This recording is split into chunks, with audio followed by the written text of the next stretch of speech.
अच्छा शाह साहब, हम आपसे सवाल पूछना चाहते हैं, एलोपैथी तरीका इलाज बेहतर है या हर्बल तरीका इलाज जिसे हम देसी इलाज कहते हैं वो बेहतर है?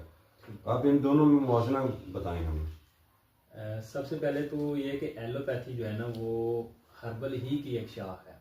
ठीक है। यानी जैसा कि सबको पता है कि जो तिब का जो तरीका इलाज है ये बहुत ही कदीमी तरीका इलाज है। जब एलोपैथी की बुनियाद भी नहीं थी, ये तिब का तब भी नाम था, यानी देसी इलाज का या हर्बल इलाज का तब भी नाम था। जारी बात है, जब कोई भी इलम है तो उसमें रिसर्च होती रहती है। तो जो एलोपैथी इलाज है ये हर्बल मेडिसिन जो है या देसी इलाज जो है वो उसी ही की एक शाख है।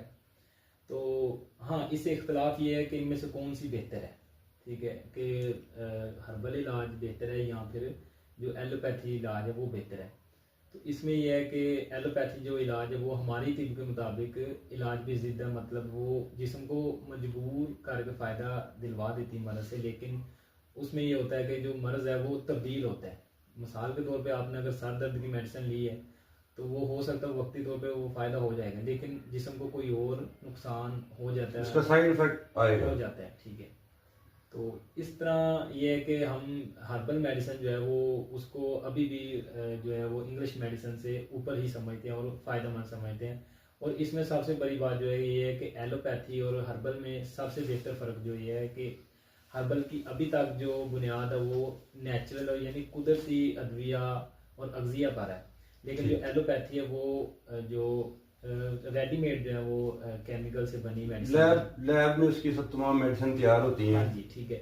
जी। तो इस वजह से ये है कि ये जो मेडिसिन हैं इनका हम प्रॉपर इलाज भी जिद में समझते हैं तिब के मुताबिक। जी हकीम साहब, ये बताएं कि जो इंग्लिश मेडिसिन है जिसे हम एलोपैथी कहते हैं, ये मेडिसिन ये बनती तो ये लैब में है। जी जी आखिर ये इनका सोर्स, मेन सोर्स तो हर्बल ही है। जी जी वहां से जड़ी बूटियों से या वो केमिकल्स या वो को असरात निकाल के तो मेडिसिन तैयार करते हैं। फिर आप क्यों इतराज इस पे करते हैं? इसमें मैं एक तो आपको ये दाद दूंगा कि आपने ये बहुत ही अच्छा सवाल किया। जी शुक्रिया। और इसमें यह है कि जो हर्बल मेडिसिन है ना, आप डायरेक्ट ही आप नेचुरल चीज़ों से फ़ायदा लेते हैं। मिसाल के तौर पे गैस के लिए अजवाइन का बेहतर यानी समझा जाता है कि ये बहुत अफादियत रखती है।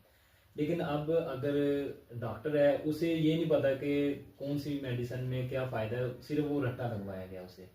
मिसाल के तौर पे जो डॉक्टर है वो मेडिसिन जितनी भी बनाएंगे वो केमिकल से बनाएंगे और वो रेडीमेड है।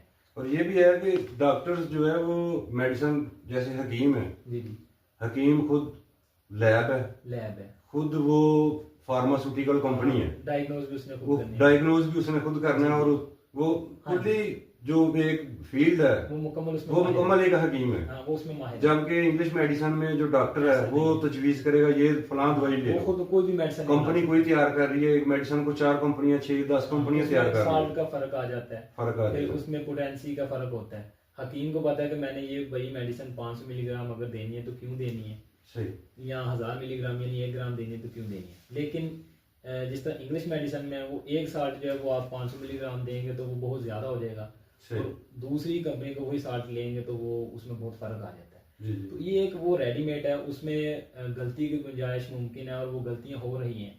लेकिन हर्बल में एक ही तरीका इलाज है, एक ही कुलिये पे आपने चलना है और उसी में आप बेहतर से बेहतर होते जा रहे हैं। जैसा कि अभी जदीद दौर में भी तिब का अपना पूरा बोलबाला और ये आहिस्ता आहिस्ता अपनी बढ़ोतरी की तरफ जा रहा है।